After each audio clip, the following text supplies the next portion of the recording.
এই কলেজে আমি চান্স পেলাম না, কিন্তু আমাকে ভর্তি হতেই হবে। কি করি? ও ড্যাডিকে বলে টাকা পয়সা দিয়ে আমি এই কলেজে ভর্তি হবই হব। কি ব্যাপার? শালা ছোট লোকের বাচ্চা আকাশ এখানে কি করে?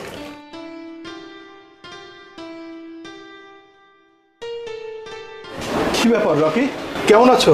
বাড়ির সবাই ভালো আছে তো? হ্যাঁ ভালো আছে। তা তুই এখানে কলেজ ক্যাম্পাসে মেয়েদের সাথে আড্ডা দিতে এসেছিস বুঝি? আরে না না, আমি তো এই কলেজে চান্স পেয়েছি, তো ভর্তির ব্যাপারে ডিটেল জানতে আসলাম। আর তুমি তুমি কেন এসেছো? না, আমি এমনি ঘুরতে আসলাম। তাহলে রকি তুমি থাকো, আমার আবার ভর্তির জন্য পেপারস রেডি করতে হবে, পরে কথা হবে। আসি হ্যাঁ।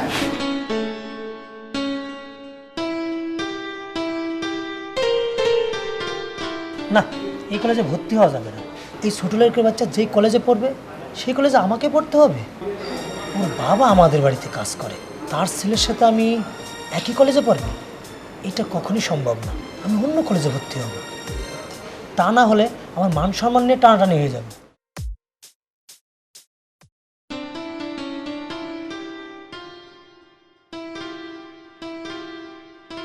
কি রে ভাইয়া, কি করছিস? চাকরির জন্য দরখাস্ত করতে হবে, তাই পেপারসগুলো রেডি করছি। ও ভালো কথা, তোর কাছে 200 টাকা হবে? হবে, আমার কলেজে ফাইনাল পরীক্ষার জন্য টাকাটা রেখেছিলাম। ওখান থেকে আমাকে 200 টাকা দে। চাকরির দরখাস্তগুলো আজই ডাকে পাঠাতে হবে। তুই চাকরির আবেদন করতে যে টাকা খরচ করেছিস সেই টাকাতে ভালো একটা ব্যবসা করতে পারতিস। তুই ঠিকই বলেছিস, চাকরির পেছনে দৌড়াতে দৌড়াতে সময় অর্থ দুটোই শেষ। হ্যাঁ রে লাবণ্য, বাবা কোথায় গেছে? ওনাকে তো দেখছি না। মনে হয় পেনশনের ফাইলটা নিয়ে বাইরে গেছে, ফাইলটা কিছুতেই সই করাতে পারছে না। বাবার পেনশনের টাকাটা পেলে মায়ের চিকিৎসাটা ঠিকমতো করানো যেত, আর আমার চাকরির জন্য কিছু টাকা নিতে পারতাম। তুই দাঁড়া, টাকাটা আমি এনে দিচ্ছি।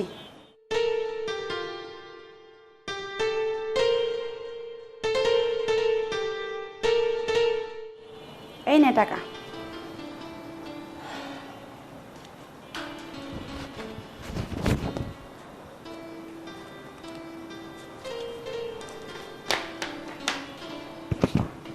শোন, আমি পোস্ট অফিসে গেলাম, তুই মায়ের দিকে খেয়াল রাখিস।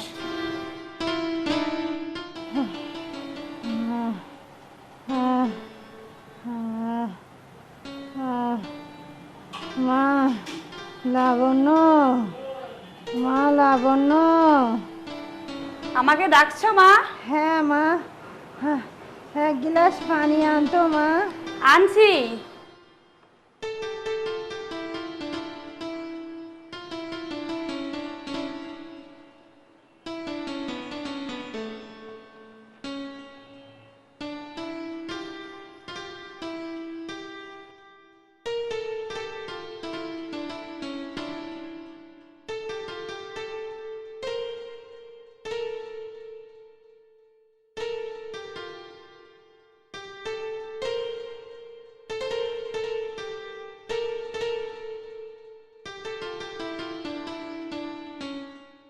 মারে, তোর বাবারে যে দেখছি না, কোথায় গেল সে? মনে হয় অফিসে গেছে পেনশনের ফাইলটা সই করার জন্য। তোর বাবাও রিটায়ার্ড করলো আর আমিও অসুস্থ হলাম। এদিকে ছেলেটারও যে কোনো চাকরি হলো না, তোর কলেজের ফি জমা দিতে হবে, আর এদিকে কেমন যেন একটা হাহাকার শুরু হয়েছে। মা, তোমাকে তো চিন্তা করতে হবে না, তো দেখবে দিন এমনিতেই পার হয়ে যাবে। তুমি একটু শান্ত হয়ে শুয়ে থাকো, দেখি আমি কিছু রান্না বান্নার ব্যবস্থা করতে পারি নাকি। ঠিক আছে মা, যা, তোর বাবা আসলেই তো আবার খেতে চাবি। যা মা, যা।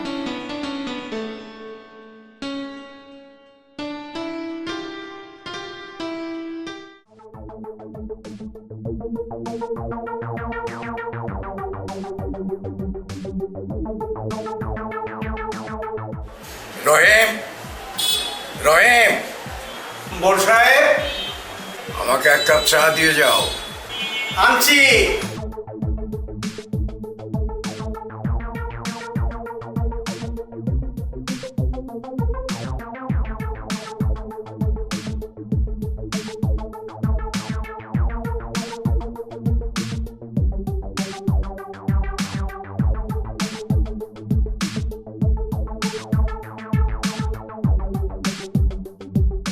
রহিম, তুমি কি আমাকে কিছু বলবে? না, তেমন কিছু না। প্রসাদ, কিছু টাকার দরকার ছিল। ও আচ্ছা, এই কথা। এই সময় তোমার আবার টাকার দরকার হলো কেন? না মানে ছেলেটা কলেজে ভর্তি হবে তো, সেজন্য কিছু টাকা লাগবে। গরিবের ঘরের ছেলে পেলে লেখাপড়া করিয়ে কি হবে? আরে একটা কাজ কমে ঢুকাই দিলে তো তোমার কষ্টটা দূর হয়। আপনি তো সবই জানেন বড় সাহেব, শুধু শুধু আমাকে কেন লজ্জা দিচ্ছেন? সব বাবা মায়ের তো একটা আশা আকাঙ্ক্ষা থাকে। হ্যাঁ, তা ঠিক। গরিবের আবার খোরারও। কথাটা তোমার ভালোর জন্যই বললাম। ঠিক আছে, চেষ্টা করে দেখো কতদূর যেতে পারো।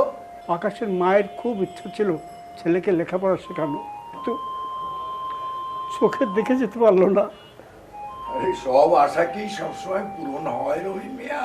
আর শোনো, অনেক আগে থেকেই তোমার ছেলেকে বলেছি এ বাড়িতে না আসার জন্য। সে তো আমার কোনো কথাই শোনে না। আজ ওকে দেখলাম এ বাড়িতে আসতে, এরপর ও যেন আর এ বাড়িতে না আসে। কারণ আমার মেয়েও বড় হয়েছে, আর আমি চাই না তোমার ছেলে এ বাড়িতে আসুক। এই মুহূর্তে আমার হাতের অবস্থা ভালো নেই, অন্য কোথাও চেষ্টা কর। কিন্তু সাহেব, বললাম তো আমার হাতের অবস্থা ভালো না। ঠিক আছে, আমি চেষ্টা করি।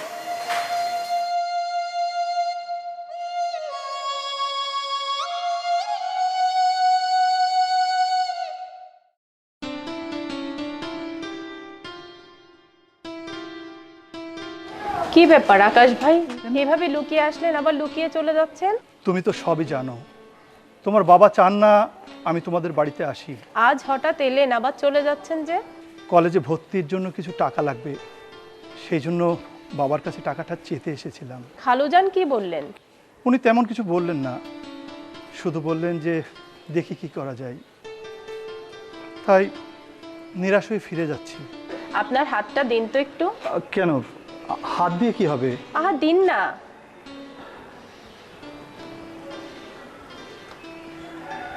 সোনার চেন? এটা কি হবে? তোমার চেনটা তুমি আমাকে দিলে কেন? কেন দিলাম আপনি বুঝতে পারছেন না? না মানে চেনটা নিয়ে আমি কি করব? কি করবেন মানে? আপনাকে কলেজে ভর্তি হতে হবে না? হ্যাঁ, কলেজে আমাকে ভর্তি হতে হবে, কিন্তু কিন্তু তোমার এই চেনটা আমি নিতে পারবো না। কোনো কিন্তু নয়, দেখুন তো চেনটাকে আপনি চিনতে পারছেন কিনা।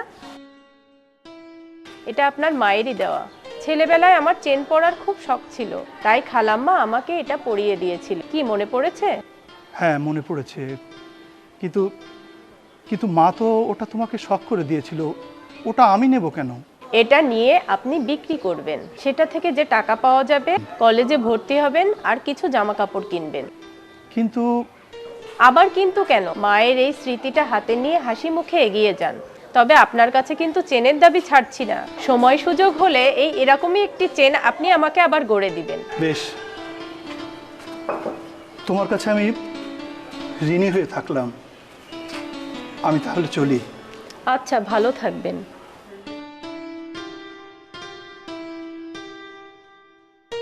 চেনটা ছিল আমার কাছে আমানত।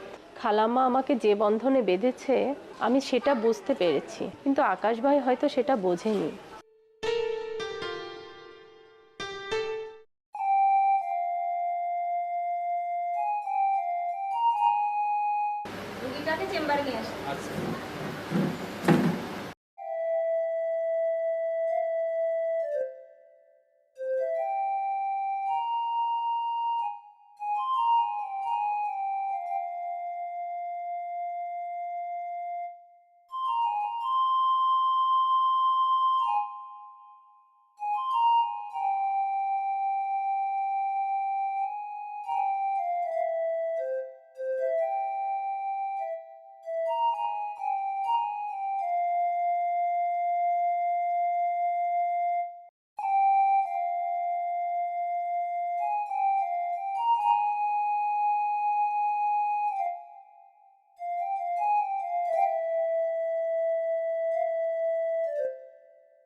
আচ্ছা, এনার যে সমস্যাটা আছে তো মনে হয় কিডনির সমস্যাটা হতে পারে মেবি। হ্যাঁ, তো আপনি এই টেস্টগুলো দেওয়া হলে এই টেস্টগুলো কালকে করেন, সিবিসি, আরডিএস, ইউরিনি, SPT9, ইউজি হলো পেমেন্ট, এটা মাস্ট আপনি করবেন, ঠিক আছে?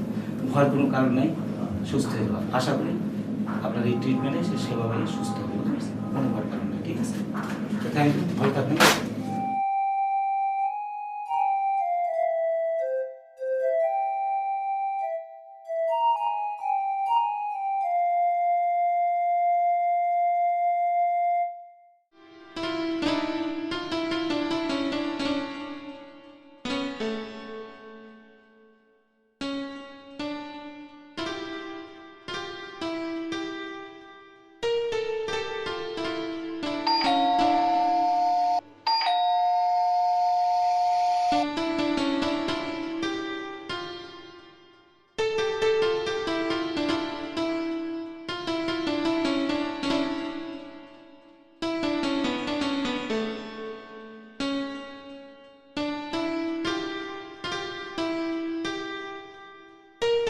কি ব্যাপার বাবা, এত দেরি করলে কেন? কোথায় ছিলে? হাসপাতালে গিয়েছিলাম, তোর মায়ের রিপোর্টগুলো আজ হাতে পেলাম। কি বললেন ডাক্তার? তোর মায়ের দুটো কিডনি নষ্ট হয়ে গেছে। বলো কি, কিডনি ড্যামেজ হয়ে গেছে? কিডনি কি চেঞ্জ করা সম্ভব? তার যে শারীরিক অবস্থা, তাতে তো কিডনি চেঞ্জ করা সম্ভব না। তাকে যে ভারতে নিয়ে যাব চিকিৎসা করানোর জন্য, অত টাকাও আমার কাছে নেই। তাহলে তো মাকে বেশি দিন বাঁচিয়ে রাখা যাবে না। হ্যাঁ, ডাক্তার সেরকমই বলছে। প্রায় শেষ পর্যায়ে চলে এসেছে। অপারেশন করাও সম্ভব না। এখন যে কদিন বেঁচে আছে ওষুধের পরেই রাখতে হবে। আর শোন, তোর মার যে কিডনি দুটো নষ্ট হয়ে গেছে, এ কথার জন্য তোর মা টের না পায়। তবুও আমাদের শেষ চেষ্টা তো করতেই হবে। ভারতে চিকিৎসার জন্যে অনেক টাকা লাগবে। আমার তো সে অবস্থাও নেই। রিটায়ার করলাম, একটা পয়সাও পেলাম না। পেনশনের ফাইলটা এক জায়গাতে কিছুতেই নড়ছে না। অনেক দৌড়দৌড়ি করেও কোনো লাভ হলো না। আরে লাবণ্য, তোর বাবা কোথায় রে? বাবা পাশের রুমে ভাইয়ের সাথে কথা বলছে। ও লাবণ্যর বাবা, লাবণ্যর বাবা। ওইদিকে তোর মা আবার চিৎকার করছে, চেঁচামেচি করছে। আমি যাই দেখি।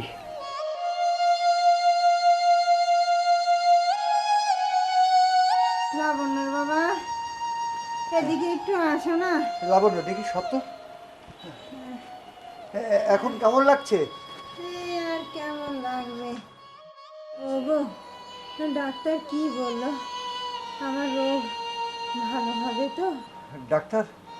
ডাক্তার বলেছে ভালো হয়ে যাবে। আমার ছেলে মেয়ে দুটোর জন্য আমি কিছু করে যেতে পারলাম না। এই দুঃখ আমার থাকবে সাথে। তুমি কোনো চিন্তা করো না, কপালে যা আছে তাই হবে। হ্যাঁ রে লাবণ্য, তুই তোর মার পাশে থাক। আমি বাজারে গিয়ে কিছু বাজার করে নিয়ে আসি। ধার দিনা করে হলেও কিছু বাজার তো করতে হবে। তুই তোর মাকে দেখ, আমি বাজারটা করে নিয়ে আসি, তুই থাক।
আরে মনা, বন্ধু, এই মনা, আরে দোস্ত, কোথায় আছিস? মেলা দিন পরে দেখা।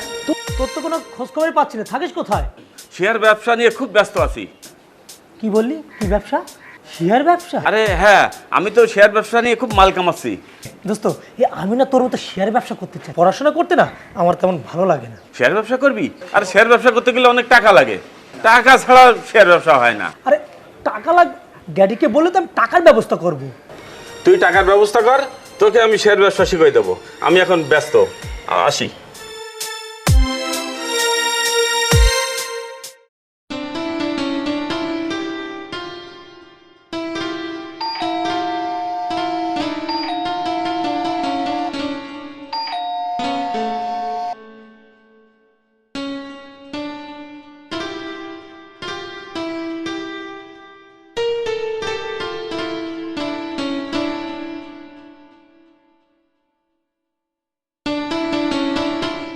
আজ সারাদিন কোথায় ছিলি? আজ একটা চাকরির ভাইবা ছিল, সেটা দিতে গিয়েছিলাম। ও, আমি তো ভুলে গিয়েছিলাম। তা তোকে কবে জয়েন করতে হবে? লিখিত পরীক্ষা ভালো হওয়ার পরেও চাকরিটা বোধহয় হবে না। কর্তৃপক্ষের উপর নাকি অনেক চাপ, আর সেই চাপ ঠেকাতে 3 লক্ষ টাকার প্রয়োজন। আমি তোদেরকে না করে দিয়েছি। 3 লাখ টাকার জন্য তোর ভবিষ্যৎটা নষ্ট হলো? এক কাজ করি, আমাদের এই বাড়িটা বিক্রি করে দিই। এতে দুটো কাজ হবে, তোর চাকরির টাকাটাও হবে আর তোর মায়ের অপারেশনের ব্যবস্থাও হবে। কি বলছো বাবা? তুমি সারা জীবন যে নীতি আদর্শের কথা বলেছো, সেই আদর্শ থেকেই তুমি সরে আসবে? সারা জীবন তুমি একটা টাকাও অন্যায় পথে ঘরে আনবে, সেই তুমি? নীতি আদর্শের কাছে আমরা বড় অসহায় রে। যার স্ত্রী বিছানায় মৃত্যুর প্রহর গুনছে, টাকার অভাবে চিকিৎসা হচ্ছে না, যার সন্তানের ঘুষ না দেওয়ার অপরাধে চাকরি হচ্ছে না, যে বাবা পেনশনের টাকা না পেয়ে দেনায় জর্জরিত হয়ে ঘুরে বেড়াচ্ছে, না খেয়ে দিন কাটাচ্ছে, সে আর কি করতে পারে বল বাবা? সরকারি চাকরি না হোক সেটা আমি মানতে পারবো, কিন্তু ঘুষ দিয়ে আমি চাকরি নেব না। তাছাড়া এই বাড়িটা বিক্রি করলে মাথার উপর ছাউনিটাও থাকবে না। বাবা, খাই না খাই মাথার উপরে ছাউনিটা তো আছে। তাছাড়া মা চান না এই বাড়িটা বিক্রি করে তার চিকিৎসা খরচ করি। তোর মায়ের স্বপ্নেও তাই, এই বাড়ি বিক্রি করতে সেও চায় না। আকাশেতে লক্ষ তারা চাঁদ কিন্তু একটা রে, আকাশেতে লক্ষ তারা চাঁদ কিন্তু একটা রে, আকাশেতে লক্ষ তারা চাঁদ কিন্তু একটা রে। হ্যাঁ কি রে, গান গাচ্ছে কিনা? আমাদের আসলাম না? হ্যাঁ, আকাশেতে লক্ষ তারা চাঁদ কিন্তু একটা রে। কি রে আসলাম, এখানে দাঁড়িয়ে এভাবে গান গাচ্ছিস কেন? আর বলো না দোস্ত, আমার জীবনে বড় দুঃখ, আমার আর প্রেম কিছুই হলো না। এই জন্য জানলায় দাঁড়িয়ে আমি গান গাচ্ছি আর তারা গুনছি। প্রেম করতে গেলে টাকার দরকার। টাকা দরকার? মেয়েরা টাকাকে বেশি পছন্দ করে। হ্যাঁ, টাকার জন্য মেয়েরা পাগল। আমার তো টাকা পয়সা নেই ভাই। এই আমাকে দেখ, আমি জার্মানিতে যে মাল কামিয়েছে বলে মেয়েরা আমার জন্য পাগল। তুইও মাল কামা, দেখবি তোর জন্য পাগল হয়ে যাবে। জানলায় দাঁড়িয়ে এভাবে তারা গোনা লাগবে না। টাকা হলে দেখবি মেয়েরা তোর প্রেমে হাবুডুবু খাবে।